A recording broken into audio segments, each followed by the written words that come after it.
ACH can move money in two different ways. My paycheck came in, but my bill payment went out. Both used ACH.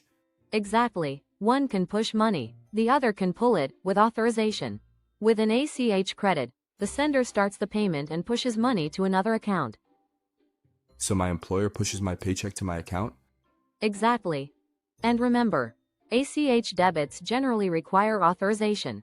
Always review what you're agreeing to. So my employer pushes my paycheck to my account? Exactly. Quick challenge: direct deposit? Push. Automatic bill payment?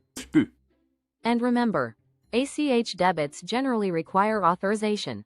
Always review what you're agreeing to. I get it. Credit pushes money, debit pulls money with authorization. ACH credit, push. ACH debit, pull. Same network, different direction. Now I know which way the money moves. Keep learning, keep winning. Now you get it. Disclaimer. This content is for educational purposes only and is not legal, compliance, or financial advice. Please consult a qualified professional before making any financial decisions.